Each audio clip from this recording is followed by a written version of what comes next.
Okay, now vectors has magnitude and direction. You have actually done scale drawings in lower sec, right? Scale drawing. You say what 1 cm represent, for example, 10 newtons, things like that. And then you've got arrows. Okay, that is how you draw a vector. So we call it a directed line segment. Directed meaning is there's an arrow, okay, with arrow. So the direction is indicated by the vector, and the length of the line segment represents the magnitude of the vector, which is the same as what you did in physics. So what do we call this particular vector over here? What is the name of this vector? Okay, we call it vector PQ. Alternatively, we call it vector A. That's it. There are two names to this particular vector. We see that we start from P, we end at Q based on the direction of the arrow. So we call it PQ. And since there is this little a over here that is bold, if you look at the textbook, it's bold, right? B-O-L-D. That is also the name of the vector. We call it vector A. In your tests and examinations, can you bold a letter? You can, but we are not going to recognize it. So instead of writing vector A like that, you bold it. No, we are not going to do this. You are going to be writing this A with a curly line at the bottom. Okay. For convenience, I'll call it a worm. You know, like a worm. So when you all do your work, right? When you submit your homework, right? I'm sure many of your worms will be missing. So I ask you, where's your worm? Now that's what I'm referring to. Okay. If you do not include the worm, then what is this? Is this a vector? Is this a vector? No, this is a letter which all our lives in maths we've been doing scalars. Okay, the letter A, the letter X, the number 5, Z, B, all these are scalars. Once you don't have that worm at the bottom, it is a scalar. Are scalars the same as vectors? No, they are not the same. So I can teach you a lot of things about vectors. The moment you don't include the worm at the bottom, everything will be wrong, because scalars are different from vectors. So vectors are Yeah. Okay. So next thing, we've got over here RS. This vector over here is called RS, and it has a name called B. So there are two names to it. Can? The starting point is called the initial point. Ending point is called a terminal point. That's it. Not difficult. So I can write vector B like this, which is the same as RS. Okay, but it's incomplete. This RS refers to a line segment. Remember when we were doing maths in the past, when I have, for example, triangle A, B, and C. When I say BC, when I write it like this, am I referring to a vector? No, right? I'm referring to a line segment. In particular, I'm referring to this line segment. Is there a direction? No, there isn't a direction.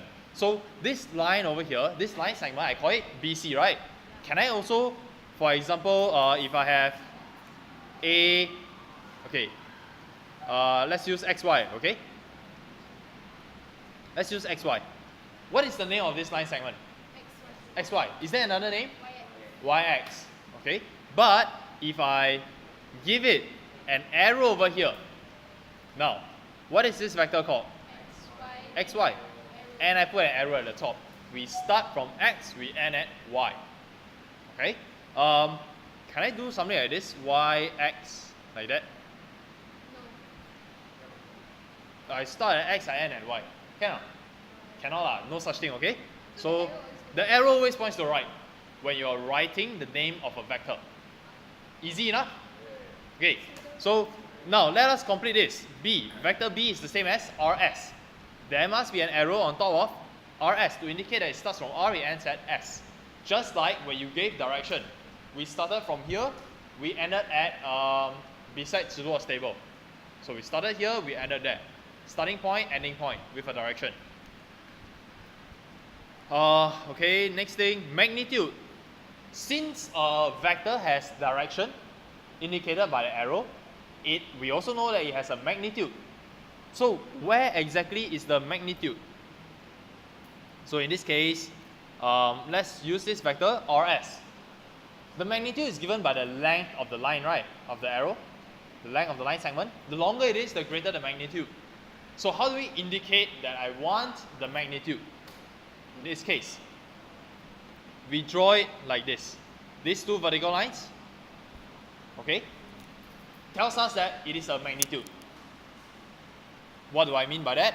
Let's say, let's pretend that this one over here, we've got 10 newtons. Okay, let's pretend further that this is 5 cm. Okay, so obviously 1 cm represents 2 newtons lah. Okay, 1 cm represents 2 newtons, and in this case the line segment is about 5 cm, so then it will represent 10 newtons. So I can call this vector B. I can call it, it is the same as rs. But this is the complete representation of a vector. What if I just want the magnitude? So I'll draw this, the two vertical lines, and I write that this is equals to 10 newtons. Alternatively, I can write rs, because it is the same vector with the magnitude equals to 10 newtons. Okay, so this is how we use that to represent magnitude. Magnitude is the meter. Magnitude is the size. Just like I am 700 newtons, so the magnitude will be 700. But then 5 cm is the vector. 5 cm over here is just a representation of the vector, so don't confuse yourself. Okay, it's just a representation only. Okay, next point. Okay, here in your textbook, we've got a Cartesian plane, meaning graph paper. Graph paper, all familiar with it, huh? They've got the x and y axis also. On your x and y axis, we also have arrows, right? We've got directions. So it is very convenient for us to represent vectors on the graph paper. Now, vector AB and CD. Vector AB can be represented as a displacement 3 units to the right, 4 units upwards. So this is the A, point A, this is point B. They have a starting point and an ending point. Okay? Just like when I was here, I wanted to go over there. Instead of directly going there, as shown by this red arrow, this red line, direct path, I can break it up into two parts. Go straight, turn left 90 degrees, which is exactly over here. In this case, we are going to follow the directions of our x and y axis to get from A to B. How to go there? How many units to the right? 3, right? 1, 2, 3. Okay, 3 units to the right as shown over here. And how many units upwards? Why do I say upwards? Because y-axis point upwards. Okay, so 1, 2, 3, 4. 4 units upwards. Therefore, I'm going to represent AB, the vector AB, right, from here to here. I'm going to represent it like this with a bracket 3 and 4. Okay, now make a smart guess. What does the 3 represent? What does the 3 represent? Unit, what unit? How many units? 3 units to the right, obviously, right. Okay, what does the 4 represent? 4 units upwards. Alright? But upwards, then why the arrow? Wait, this arrow over here, this AB, I am going to break it down into two parts. First, I move to the right 3 units. Okay, that is found in the top over here. Now I'm going to complete my journey by traveling upwards 4 units. So this one over here 4. So the green and the blue one, these are the same as displacement. 3 units to the right, 4 units up. What is the displacement? The displacement is from the start to the end. Am I right? Therefore resulting in a red arrow. So the blue plus green give you red. How do I represent the red arrow in terms of vectors? I represent it like this. 3 units to the right in blue, 4 units to the top in red. Why do I choose to the right? Why not to the left? Then I can say, oh, it is negative 3 units. Okay? Or I say 3 units to the left. But we don't want that because we want to have a fixed way of doing things. In this case, we use the axis as our reference. The x-axis obviously points to the right. So to the right, we take it as positive.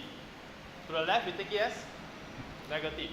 To the top, we take it as positive. Downwards, we take it as negative. Same as what we have always been learning, right? What we've always been using. So this AB is now represented by this thing called a column vector. This is known as a column vector. Does it look like a matrix?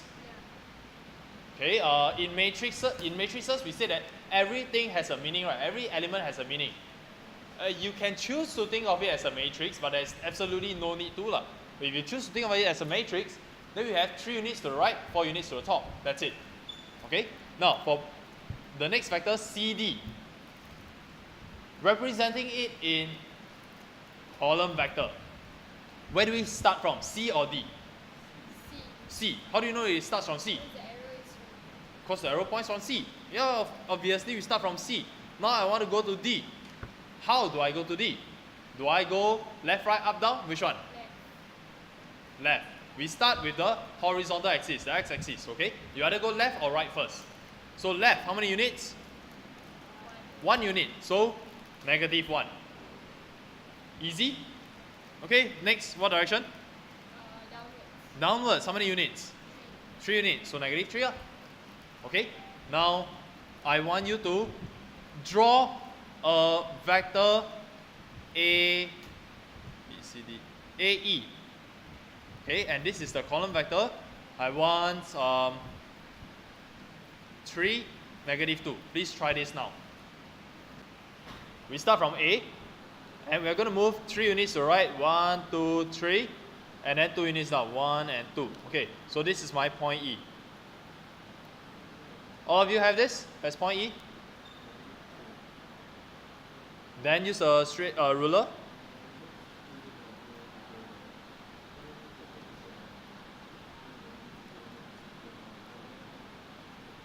Okay, so this is my vector AE.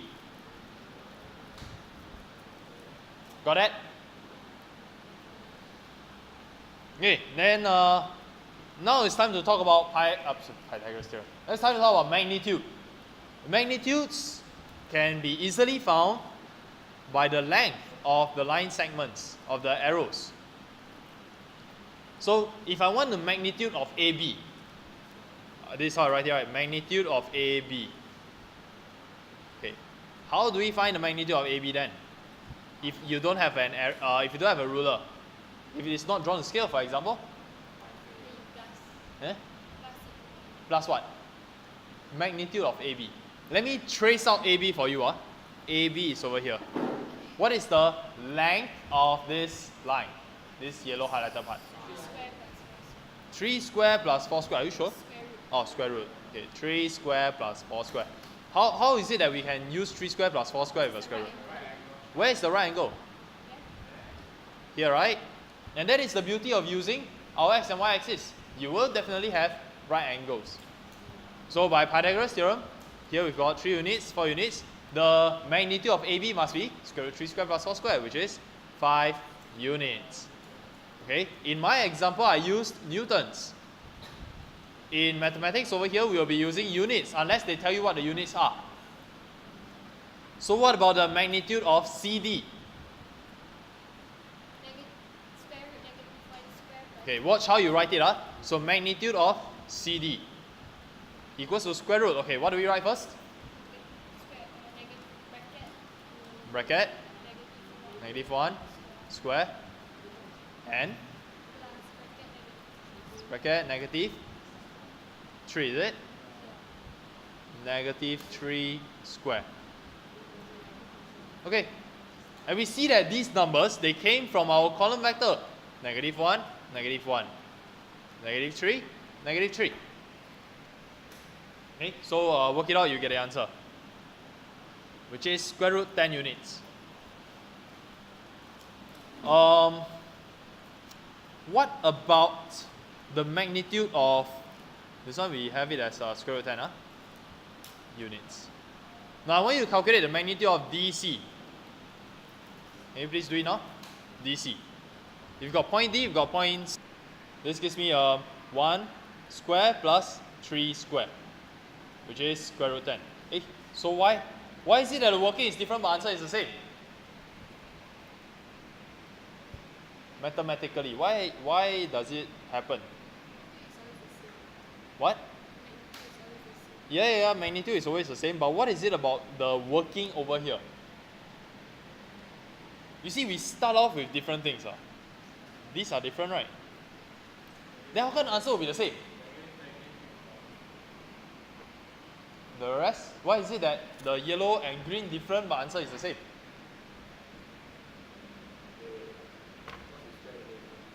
Huh? Square root? No, that's not the answer.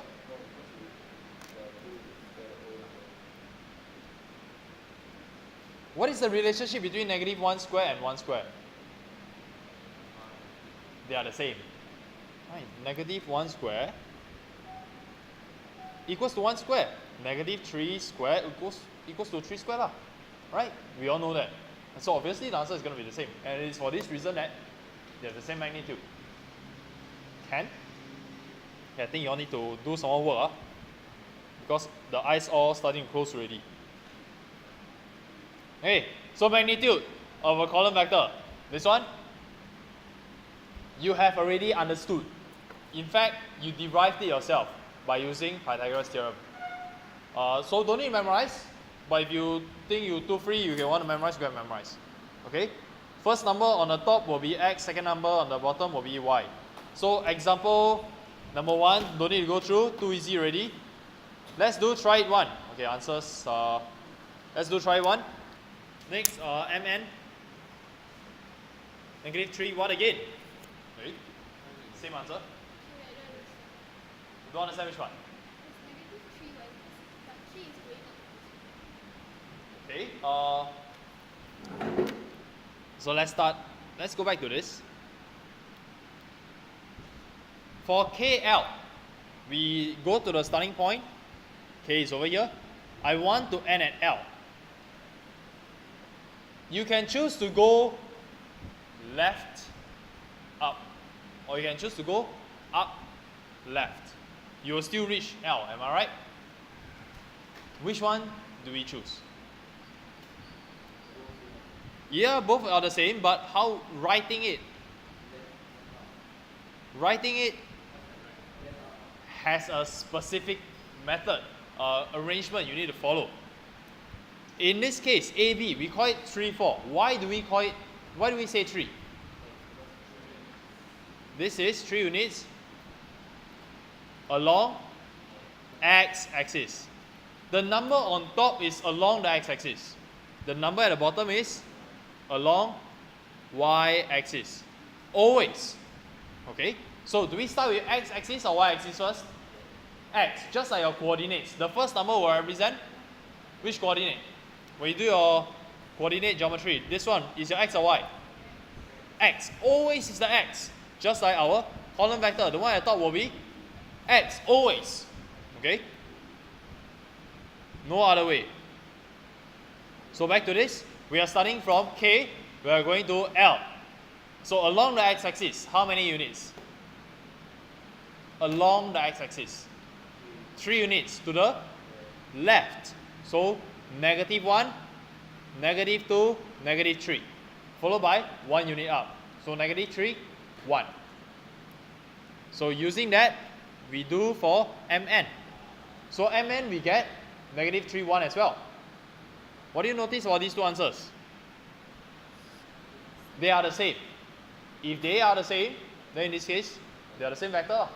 We say that KL is equal to Mn. So please write this down at the bottom. KL is equals to Mn. They are equal.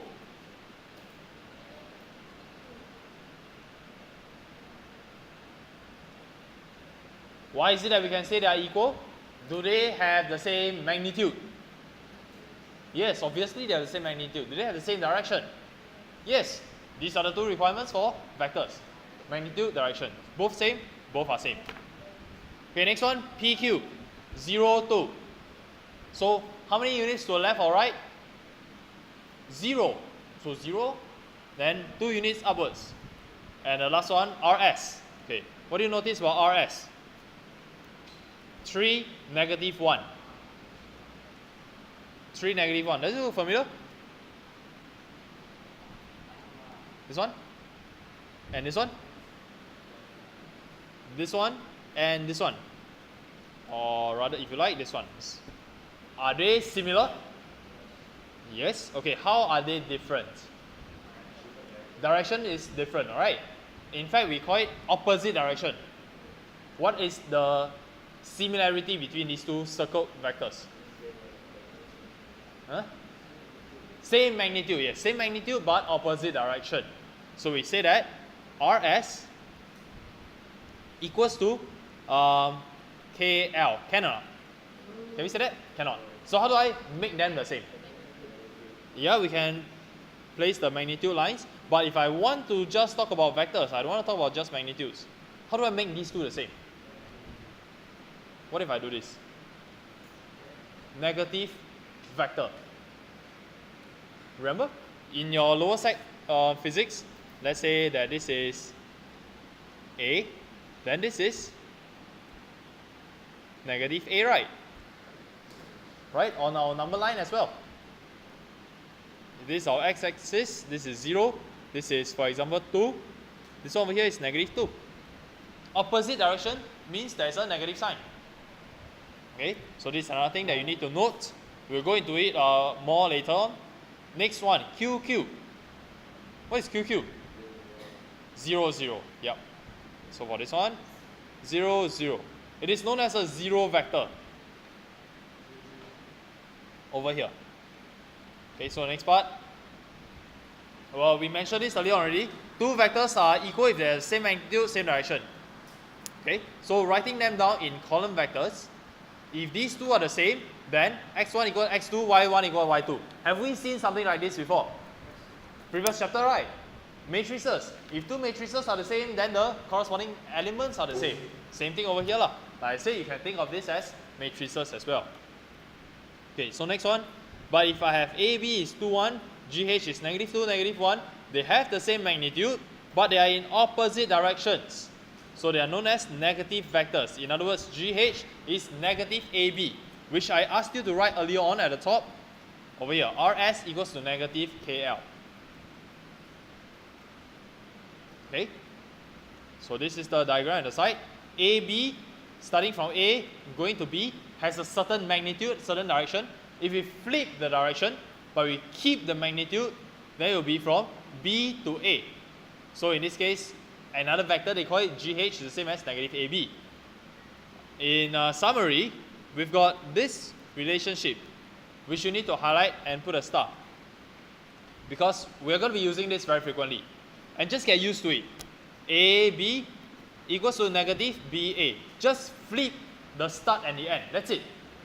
That refers to opposite directions. Okay? Quick practice. X, Y equals to negative YX. CD equals to negative DC. Okay, EH equals to negative HE. Easy or not? That's it lah. Simply switch the starting and ending point only. This one you must do really, really fast. Okay, so the next type, the next relationship is that of the column vectors. Okay, so if AB is equals to, for example, 3 and 5, then I want negative AB. What will this give me? Negative AB. So I just put a negative with the same vector, right? So here we have AB, meaning this one. So the same thing that I'm highlighting with a negative sign. They're all the same, right? So we put a negative sign in front of the column vector.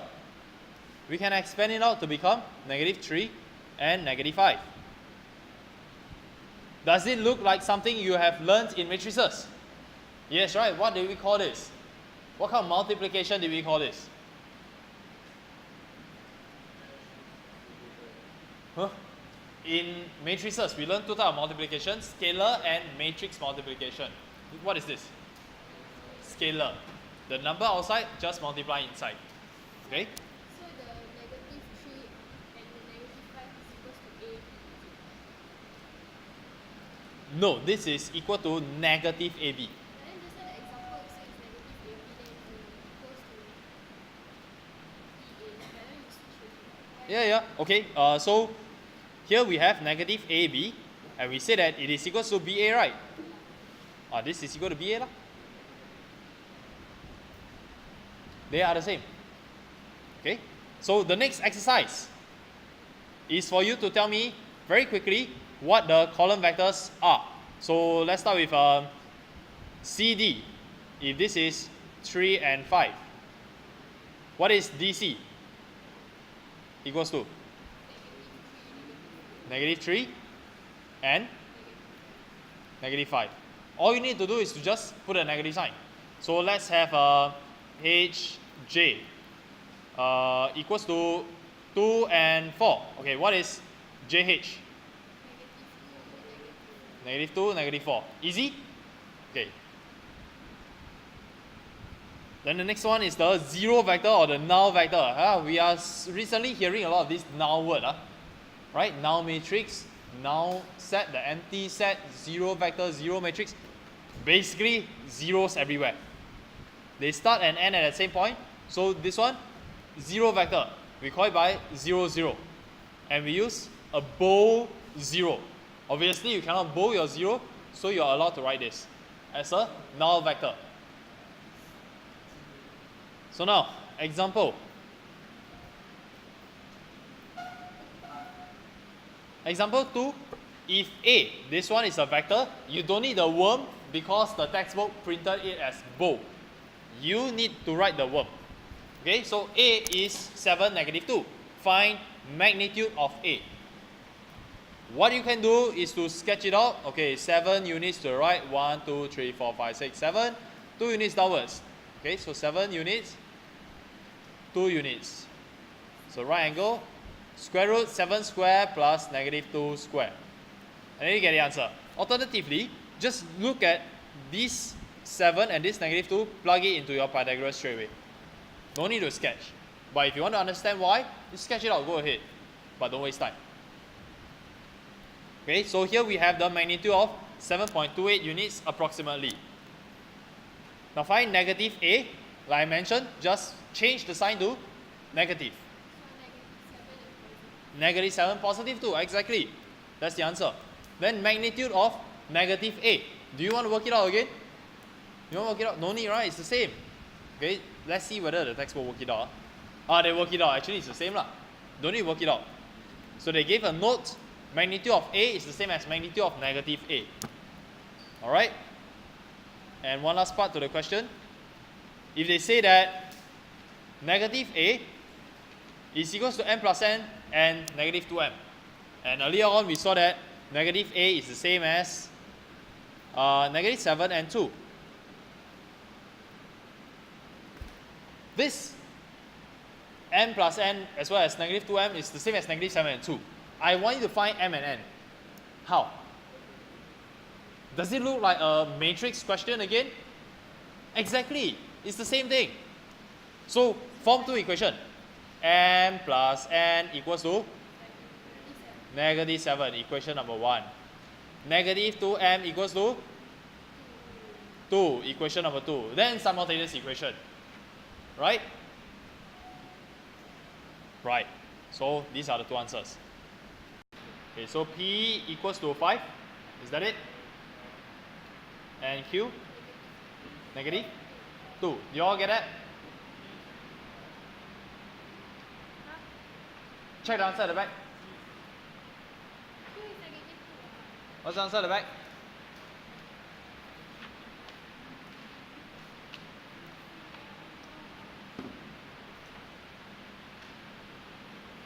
Sophia, what's P? P is 1.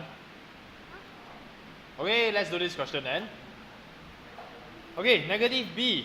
Negative b is equals to, this is how you should be writing it.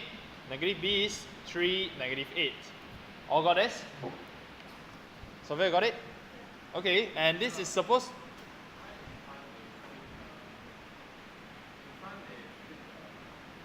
What do you mean flip the vector?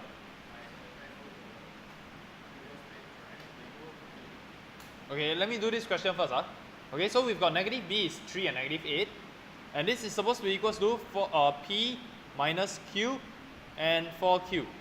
So obviously 3 equals to p minus q, that's my equation number 1. And negative 8 equals to 4q, that's equation number 2. And I get from equation number 2, q equals to negative 2. Right? And sub into 1. 3 equals to p minus negative 2. P equals to 1. Right? P equals to 1, Q equals to negative 2. Is that the answer at the back, Sophie? Okay, so for the rest of you who got it wrong, I believe it is a careless mistake somewhere in your simultaneous equation. Okay? Now, Francis, what were you saying? Which one? This one? Previous page. Why? What do you mean flip? Where got flip? Part B. Why?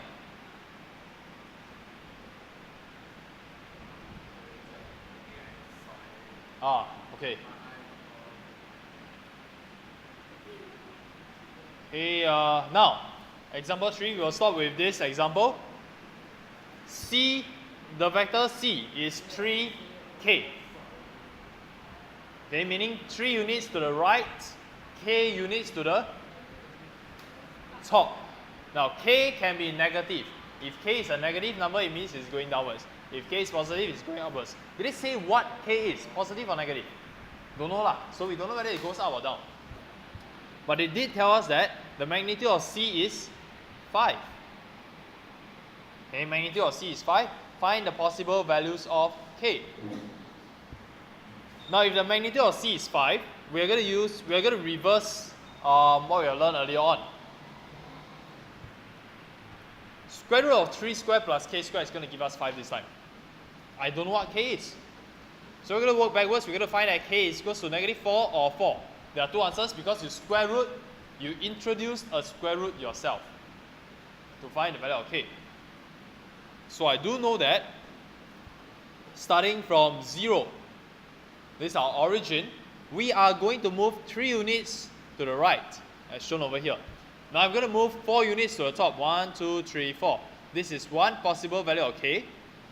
And 1, 2, 3, 4. Another possible value of k. So there are 2 possible answers.